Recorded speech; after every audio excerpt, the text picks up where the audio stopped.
नमस्कार, मी प्रकाश भालेकर. बाबा टॉकीजच्या सिनेमाच्या हिरो या सदरामध्ये आपल्या सर्वांचं स्वागत करतो. आज आपण आणखी एका आगळ्या वेगळ्या व्यक्तिमत्वाला भेटणार आहोत की ज्यांना हिरोना अशा उंगलीवर नाचवणारे लोक आहेत. आपण बघतो हिरो प्रोड्युसरला नाचवतो उंगलीवर, पण हिरोला आपल्या उंगलीवर नाचवणारे असे एक महत्वाचे व्यक्तिमत्व आहे, कोरिओग्राफर, ज्याला हिंदीमध्ये इंग्लिशमध्ये म्हणतात. तर हे नृत्य दिग्दर्शक सुबोध आरेकर. नमस्कार. यांनी भल्या भल्याने उंगलीवर नाचवले म्हणजे सिनेमात. तर आपण त्यांच्याशी आता बोलणार आहोत की सुबोधजी, तुम्ही आता म्हणजे बरेच काय काय करतात. सगळ्यात पहिले तुमची सुरुवात कशी झाली? माझी सुरुवात म्हणजे माझे बाबा गिरणी कामगार. हो, त्यामुळे त्यावेळेला तसं म्हणजे अपग्रेड असं काहीच नव्हतं. बरोबर. शिकायचं, आपल्याला काहीतरी करायचंय. पण आमच्या इथे देवपावली महोत्सव मध्ये कार्यक्रम व्हायचे. नाही, पण लालबाग काळा चौकीमध्ये क्रीडा असतो लोकांचा, कारण ते सतत काय तुम्ही तर त्यावेळेला डान्स वगैरे बसवलेले आमच्या एरियातल्यांचे. त्यावेळेला आम्हाला शिकवायला राजेश मालवणकर आला होता. अच्छा अच्छा. तर राजेश मालवणकरने त्यावेळेला आमचे डान्स बसवले होते. आणि त्यानंतर मग मी थरथरचा डान्स मी स्वतः बसवला. त्यावेळेला मला स्वतःचा कॉन्फिडन्स झाला की मी बसवू शकतो डान्स. आणि मग ती हळूहळू आवड निर्माण झाली. बरोबर. मग त्यानंतर काळा चुकेल एखादी डान्स होते, तिथे मी 2-3 डान्स बसवले. आणि तिथपासून मग माझी सुरुवात. मग नंतर एम घेतलं की नाही, आपण नृत्य दिग्दर्शक व्हायचं. मी आता तुम्हाला हे विचारतो की ठीक आहे, हे तुमच्या डोक्यात त्यावेळेला आलं की आपण काहीतरी करू शकतो. योगायोगाने कसं आहे, राजेश मालवणकर जेव्हा मी स्मृतींच्या रुपेरी वाळूत मध्ये करत होतो, एक ऑर्केस्ट्रामध्ये डान्सिकल कार्यक्रम होता, त्याच्यामध्ये संदीप सातार्डेकर कोरिओग्राफर होते. त्याच्याकडे शिकायला कोण कोण होते आश्चर्य वाटेल. तो माझा पहिला प्रयोग. सुभाष नकाशे, राजेश मालवणकर, किरण काकडे आणि भरत भरत कोण आपला काळाजोगी भरत, हे असे मोठमोठे लोक आमच्या बरोबर होते. म्हणजे माझा पहिला एक निर्माता, दिग्दर्शक, लेखक म्हणून मी तो प्रयत्न होता. आणि मी ह्या लोकांना, आणि योगाने तेव्हा माझ्या ह्यांच्या ओळखी कुणाच्याच नव्हत्या. आणि नंतर हे लोक कसे फ्लिप झाले, सर आम्ही तुमच्या ह्याच्यात आश्चर्य वाटतं. तसं जसा तू आता विषयावर आपण थोडंसं की तुम्ही जेव्हा नृत्य दिग्दर्शक करायचं ठरवलं, तुम्हाला माहिती ही कला इंडिपेंडेंट कुणी आपल्याला काम देणार नाही, त्या तुमच्या डोळ्यासमोरचं कुठचं नाव आलं की बाबा ह्या कोरिओग्राफरला आपल्याला भेटायला पाहिजे, असं कुठचं वाटलं? नाही काय, आकर्षण कुठचं होतं कुठच्या कोरिओग्राफर? त्यावेळेला तसं आकर्षण म्हणजे मला पिक्चर्स आवडायचे. बरोबर. मराठी पिक्चर्स आवडायचे, मी हिंदी बघायचो, मी इंग्लिश पण बघायचो. बरोबर. पण मी डान्स असला म्हणजे डान्स समोर आला की मी असा तो चेहरा असा आनंदित राहायचा. मला याच्यातून मला काही शिकता येईल का? Good, very good. म्हणजे माझे त्यावेळेला तसे प्रयत्न चालू होते, मला काही व्हेरिएशन देता येईल का. पण त्यावेळेला ना सत्यनारायणचे महापूजा आपल्याकडे भरपूर. आणि त्यामुळे त्या बिल्डिंगचा डान्स मला बसवायला सांगायचे, सुबोध जरा ये. मग ते मी डान्स बसवायचो अगदी आवडीने. म्हणजे पहाटे 5-5 वाजेपर्यंत मी डान्सच बसवायचो. रात्री 9 ते सकाळी 5. बरोबर. असं. पण त्याच्यात मी काय आउटपुट देऊ शकतो म्हणजे लहान मुलांना वगैरे सगळं एन्जॉय केलं मी त्यावेळेला. आणि त्यावेळेला त्याचे कच्चे कलाकार म्हणजे कच्ची माती होती, तुम्ही त्याला आकार देत राहिले. हा तुम्ही पण होता, तुम्ही आकार स्वतःला देता, त्यांच्यावर आकार घेऊन तुम्हाला स्वतःला एक आकार. बरोबर. तर त्यावेळेला सिनेमाकडे वळावं असं कसं वाटलं तुम्हाला? का वाटलं म्हणजे काय विशेष सिनेमाकडे वळावं असं का वाटलं? कारण त्यावेळेला मी कॉम्पिटिशन मध्ये पण भाग घ्यायचो. बरोबर. डान्स कॉम्पिटिशन म्हणजे मारले तुम्ही भरपूर. प्रभुदेवाचा तर मी वेडा होतो. प्रभुदेवाचे डान्स मोस्टली करायचो. मग फोक शिकावा म्हणून मग सह्याद्रीचे लेकरं जॉईन केला, संतोष परब. आणि मग कविता पाटीलचा डान्स, त्यांचा निर्मिती नावाची संस्था होती, त्यांचे फोक वगैरे शिकायला लागलो हळूहळू. ते ग्रुप जॉईन केले फोक शिकण्यासाठी. ते करता करता मग कविता मॅडमच्या क्लास मी 10 वर्ष ऍज अ डान्स टीचर म्हणून शिकत होतो. पण त्यावेळेला थोडस काय होईल, डान्स क्लासचं जे पब्लिक आहे ते फक्त तुम्हाला ओळख, लिमिटेशन असतं. हा डान्स पलीकडे काय माहिती, त्याच्या बाहेर नाही. पण मला त्याच्या बाहेरची दुनिया बघायची होती, कारण मला कॅपॅसिटी माझी ओळखायची होती, मला कुठपर्यंत मी जाऊ शकतो. बरोबर. ऍज अ कोरिओग्राफर म्हणून मला ना असा मार्ग सुचेना. बरोबर. आणि मग काय झालं, एकदा तू कसं काय सुटलं, काय असं लाईट कशी काय आली? लाईट झालं, माझा मित्र आहे जितू म्हात्रे. तर मी डान्स क्लास सोडला, मला काही जमत नाही म्हटलं, मला पुढे मला असा दोरा नाही मिळत आहे काय. आणि जे तो मला म्हणाला, अरे उमेश सरांकडे ना, त्यावेळेला उमेश सरांचं नाव म्हणजे उमेश जाधव, फेमस. अरे असं आहे, 2001 ची गोष्ट आहे. तर असं आहे की त्याचं फार मोठं नाव. हो, मस्त पिक्चर. बरोबर. तर त्यावेळेला काय होईल, सर तो जितू मला म्हणाला की अरे सुबोध डान्सर पाहिजे तिथे, तर तू येशील का? अरे सरांचं नाव म्हटल्यावर मी खुश. तर म्हटलं नक्कीच येतो. आणि मी ज्या वेळेला जितू मला शिकवत होते, इतर मुलं शिकवत होती ना, म्हणजे माझे मित्र, तर मला क्लिक झालं बाई इथेच राहायचं आता. इथून शिकून जायचं. Very big boss. Very good. आणि मग ज्या दिवशी सर आले दुसऱ्या दिवशी त्यांनी माझा डान्स बघितला. अरे जितू क्या लडकाला यार. अरे वा. तो खुश माझ्या डान्सवर.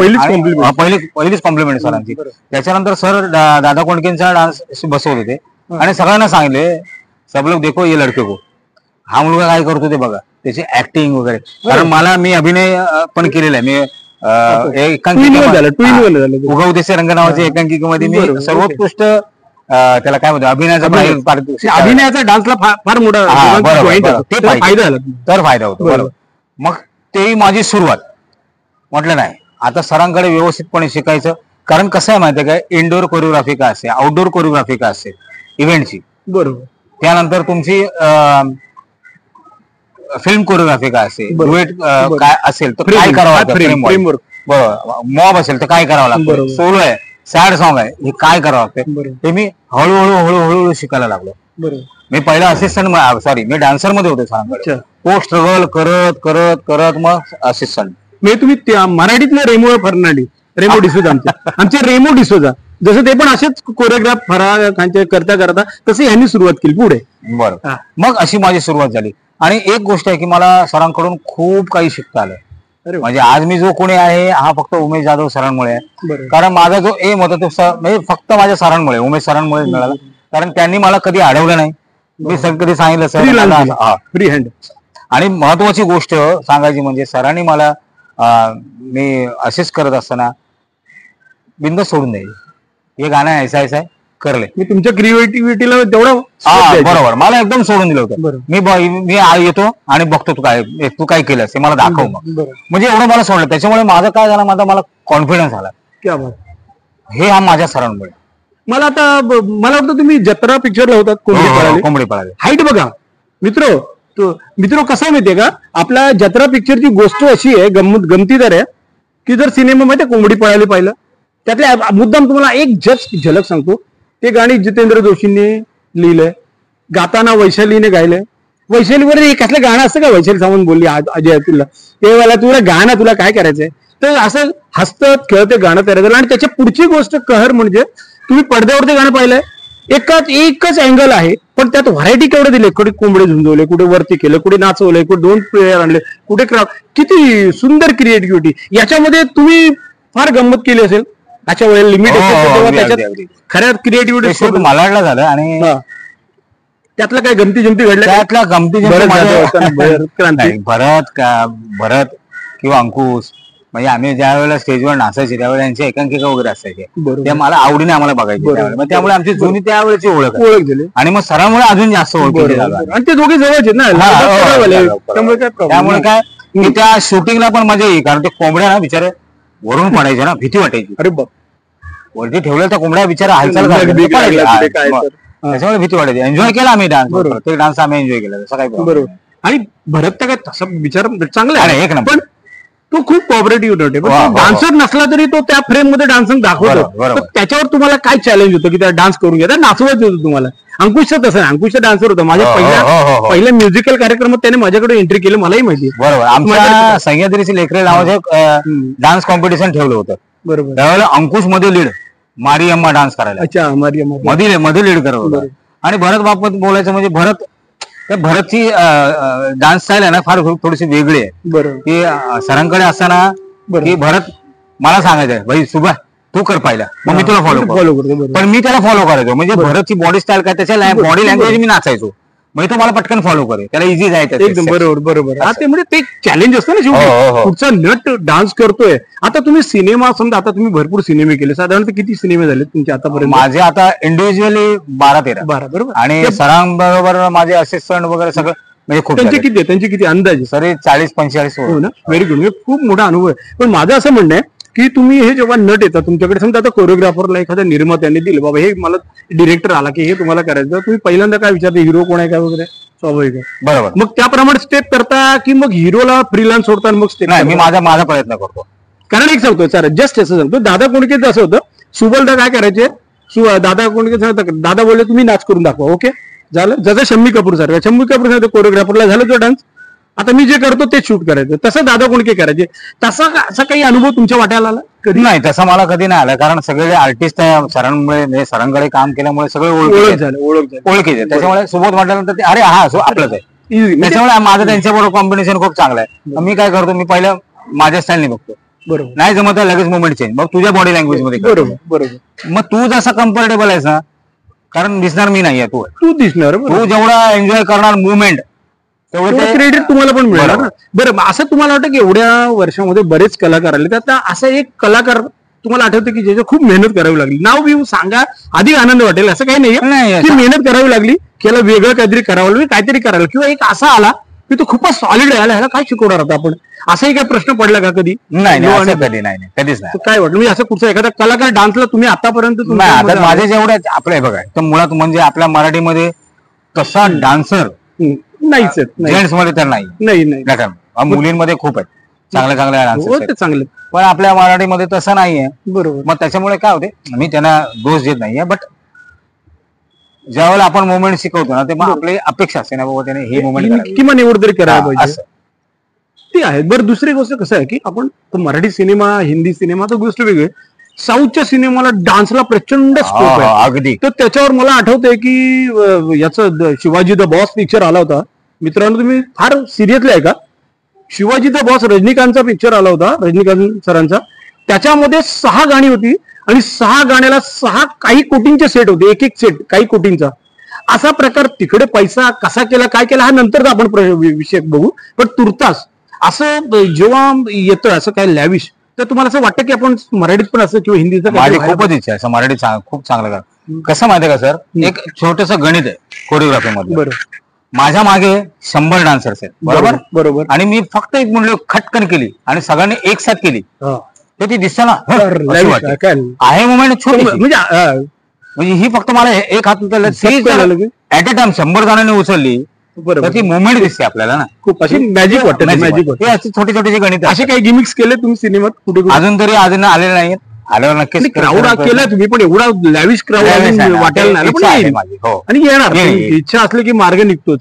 तर मला असं म्हणायचं की आता ठीक आहे, हे सगळं आलं की हे सगळं आपण सगळं करतोय की फिल्म वगैरे, आता तुम्ही काटाकीर केलं, बरोबर, जो अल्बम मेघा घाडगेला नाचवलं किंवा कसं, तर तो अनुभव काय होता? महत्वाचं म्हणजे मेघा घाडगे माझी जुनी मैत्रीण, म्हणजे लेकरेला असताना, सह्याद्री लेकरे असताना मी, मेघा, जितू, आम्ही सगळे एकत्र नाचायचो, स्टेजवर नाचायचो, बरोबर बरोबर. त्यामुळे त्यावेळेची ओळख आमची अजूनही चांगली, अजूनही मागे मेघा मला फोन करते वगैरे.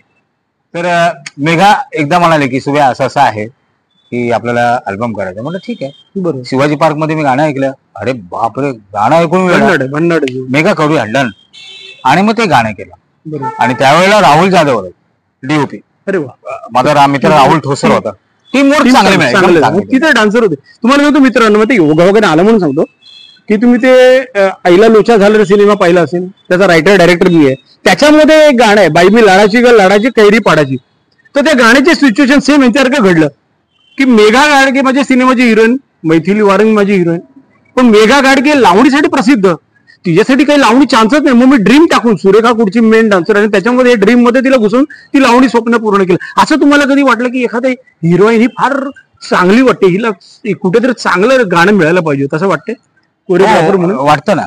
फॉर एक्झाम्पल एखादी हिरोईन? नाही, माझ्या सगळ्याच माझ्यासाठी हिरोईन आहेत. नाही, भारतात हा, म्हणजे कसं आहे की मी ते गाणं माझ्या ज्या वेळेला ऐकवण्यात येतं, मी पहिल्या मिटिंगला सांगतो की मला पहिलं गाणं पाठव, बरोबर, मला गाणं ऐकू दे, मी ते गाणं कमीत कमी ते 20 वेळा ऐकतो, बरोबर, त्याच्यावर मला काय सुचते हे मी सांगतो, बरोबर, की मला हे असं असं दिसतंय गाणं, बरोबर, आणि मग मिटिंग भरतो त्यांच्या बरोबर, मग बाकीच्या इतर गोष्टी, बरोबर, त्याला काय बोलतो कॉस्ट, म्हणजे आपण जे बारीक सारी गोष्ट. तुम्हाला असं कधी वाटलं की यार हे अजून चांगलं व्हायला पाहिजे, तर निर्माता कुठे कमी पडला किंवा त्रास झाला की ह्याच्यात अजून मी चांगलं केलं, असं कधी म्हणजे चुकचुक? कसं होतं की बरोबर आहे म्हणतो तुमचं सर, कधी कधी काय होतं की आपण बघताना असे बघत असतो, हा एवढा मोठा हे पाठीमागे एवढा मोठा सेटअप, हे डान्सर्स वगैरे, हे सगळं, पण ज्यावेळेला आपण टेबलवर बसतो, नाही सर ते असं असं आहे, कॉस्टमुळे असं बजेटमुळे जरा हे होते, मग काय होते, मग शेवटी माझा नाईलाज होतो, काम तर करायचं, तुम्ही नाही केलं, तुमचं बजेट काय किंवा तुम्हाला काय वाटते आपण असं केलं तर चालेल, मग मी त्यांच्या पद्धतीने चालतो. पण तुमच्याबद्दल एक चांगली चर्चा आहे की तुम्ही निर्मात्याच्या बजेटमध्ये दी बेस्ट काम देता. हो हो, हे माझ्या कारण आपण एकत्र करणार आहोत भविष्यात म्हणा तो भाग वेगळा. योगायोगाने 2 वेळा हुकलं. तर माझा विषय असा आहे की तुमच्यामध्ये ती क्रिएटिव्हिटी आहे, ते तुमच्याबद्दल खूप लोक चांगलं बोलतात की चांगल्या छोट्याशा बजेटमध्ये पण लॅविश केलं. असं एखादा प्रोजेक्ट आला तुमच्याकडे की ते पडद्यावर बघताना वा बरं वाटलं. भले काटाकीर आता मी अल्बम अप्सराचं गाणं केलं. अप्सरा, येस येस, अप्सरावर येतो. अप्सराचं गाणं केलं. असे 2-4 गाणी आहेत माझ्याकडे. अजून त्यात आले अजून यायला पाहिजे. म्हणजे मला असं वाटतं की अजून काही टाकलं, मला स्वतःला ओळखता आला पाहिजे.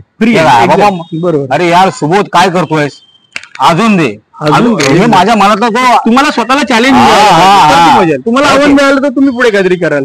तर आता विषय, आता मी काय म्हणतो, हे तर ठीक आहे सगळं सिनेमा बिनेमा, तुमच्या डोक्यात असं काही ड्रीम प्रोजेक्ट आहे की बाबा एखादा आपण एक कोरिओग्राफर म्हणून मला असं काहीतरी करायचंय? मला नक्की काय डोक्यात विषय भविष्यात इन केस सर चांगलं झालं, बर होईलच मला, होणार अर्थात चांगलं झालं तर एक मूवी करायचा विचार माझा, बरं, जो डान्सवर असेल.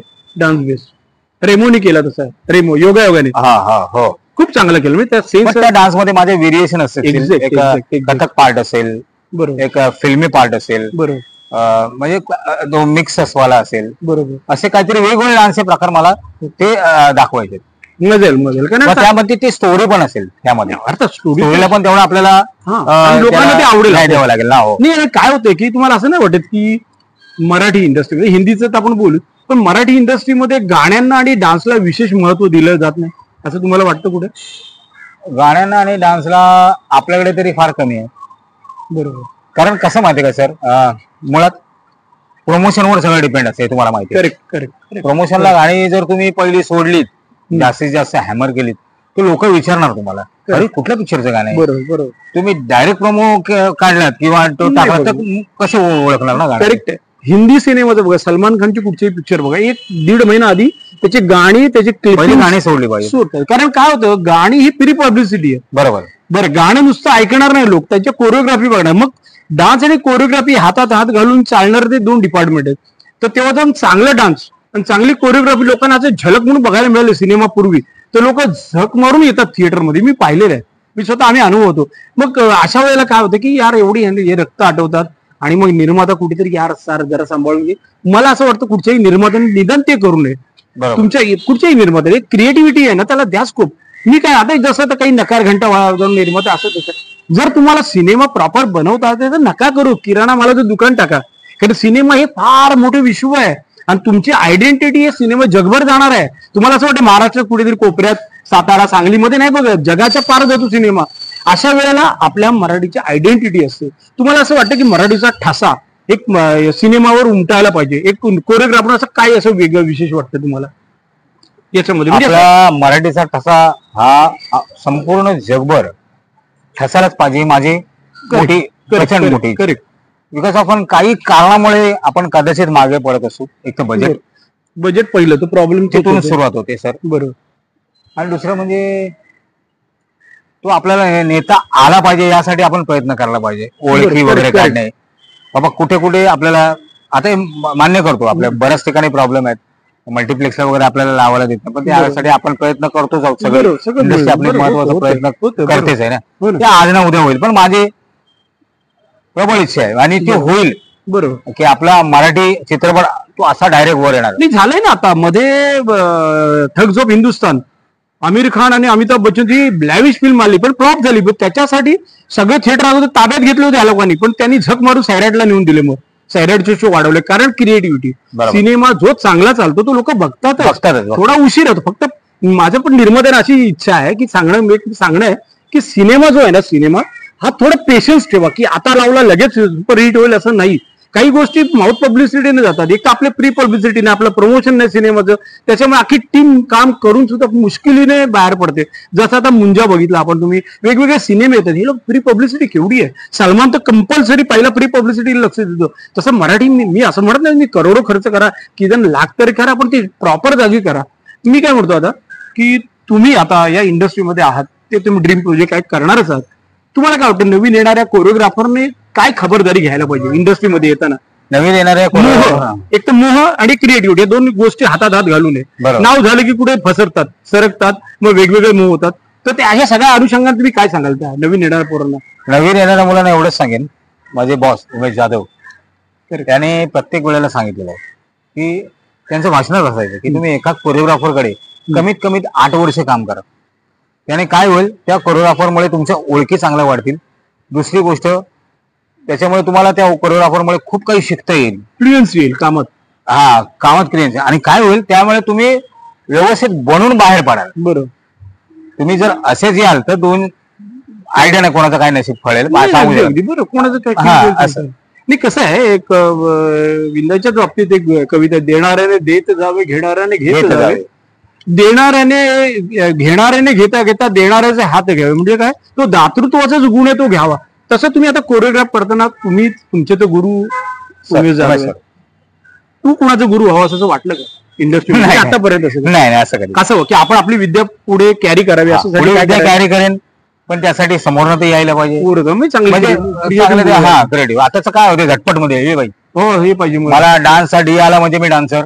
बरोबर. मला सी मधला सी आला, 4-5 मुवमेंट मी शिकवल्या, कोणीतरी मला नेलं तर मी कोरिओग्राफर. नाही, हे फार वाईट आहे. मुळात लगेच थोड्याचे यश पण नाही म्हणतात की नुसते स्क्रीनवर दिसले, साध्या ऍड मध्ये दिसलं की तो सिनेमा अमिताभ बच्चन पेक्षा मोठा समजतो स्वतःला आणि वाहत जातात. त्याच्यामुळे पुढे कुणी उभं नाही करत.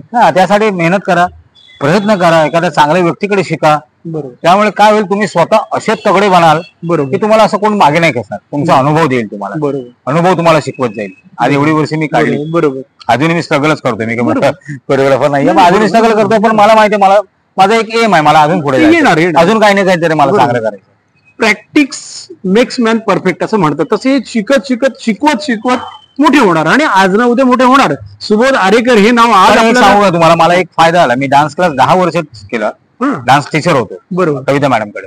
त्याचा फायदा असा झाला की त्या डान्स क्लासमध्ये 3 ते 4 वर्षाच्या मुलांपासून 60 वर्षाच्या बायका यायच्या, जेंट्स यायचे. बरं.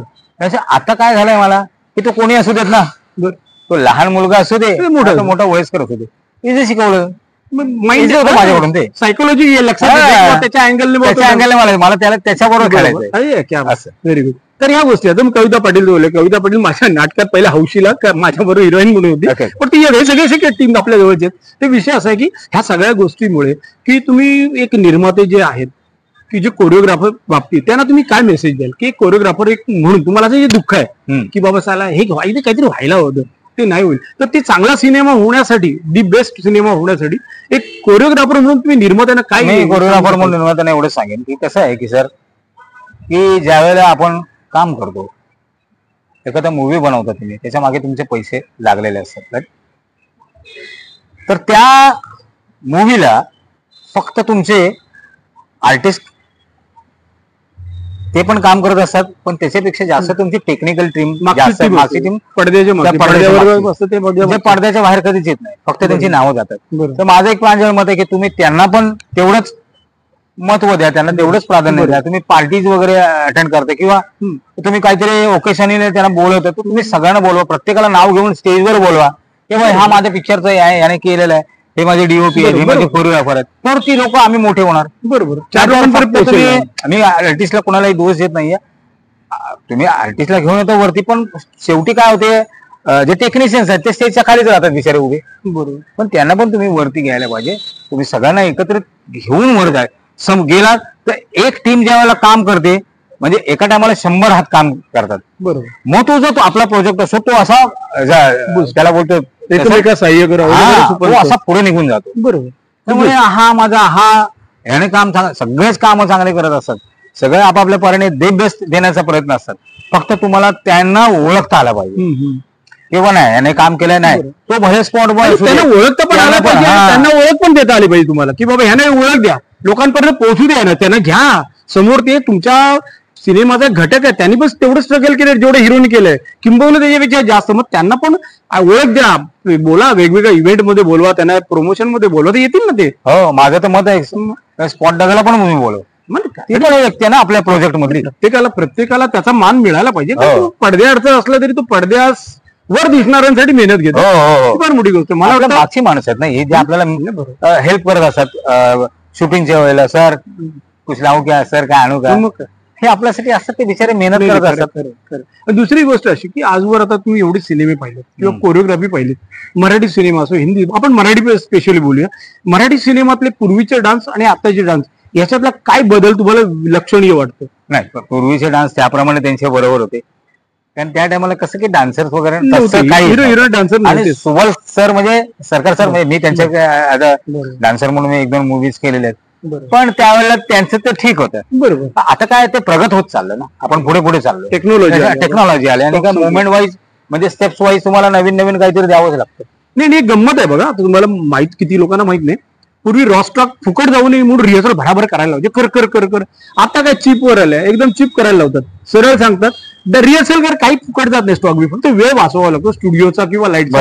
हा एवढाच फरक पडतो. बाकी ह्याच्यामधले केवढी क्रांती आली बघा सिनेमामध्ये ना. तुम्हाला काय विचारायचं की आतापर्यंत तुम्ही सिनेमाच्या लाईन मध्ये समजा आतापर्यंत जेवढे सिनेमा आले हिंदी इंग्लिश कुठचे, तुम्हाला असं एक तर भयंकर आवडलेला एक डान्सिकल सिनेमा म्हणून, काही एक डान्स म्हणून कुठचा सिनेमा लक्षात राहिला आतापर्यंत? हिंदी, मराठी, इंग्लिश कुठचंही असू दे तुम्ही जे पाहिलं. डान्स मला दिलतो आणि ताल, शामक डावर ताल क्लिअर दिसतं की डान्सला वाहून घेतलेलं सिनेमा खूप चांगलं. तर मित्रांनो बघा किती चांगल्या चांगल्या गोष्टी बाहेर पडल्या की ज्या तुम्हाला कधी ऐकायला नाही मिळणार. कसं होतं, आम्ही अनुभव होतो की ऍटलिस्ट मी तरी, की काय होतं, मोठं कोणीतरी एक अमिताभ बच्चनचा तुम्ही इंटरव्ह्यू घेतला की लोक धावत जाऊन बघतात का, अरे तो 10 ठिकाणी तेच बोलतो, ह्या लोकांचं ऐका. माझं तर असं म्हणणं आहे की जो सक्सेस होतो, रेस जिंकतो, तो तर जिंकतोच, पण ते मागे 4 धावणारे नसतील तर त्या रेस जिंकणाऱ्याला अर्थ काय? तर हे लोक जे आहेत की आज ना उद्या हे रेस जिंकणारच आहेत, नो डाऊट. फक्त ह्या लोकांचे श्रम तुम्ही लक्षात घ्या. इंडस्ट्री एवढी आहे. मला वाटतं सुबोधजी तुम्ही आजच्या एकूण भागामध्ये खूप चांगल्या चांगल्या गोष्टींवर प्रकाश टाकला. तर मी तुमचं मनपूर्वक आभार मानतो की आपल्या याच्या बाबा टॉकीजच्या वतीने आणि सिनेमाचे हिरो म्हणून, खरे हिरो आपण, रिअल हिरो तुम्ही लोक असता, तर ते मला खूप बरं वाटलं. धन्यवाद. Thank you sir, thank you.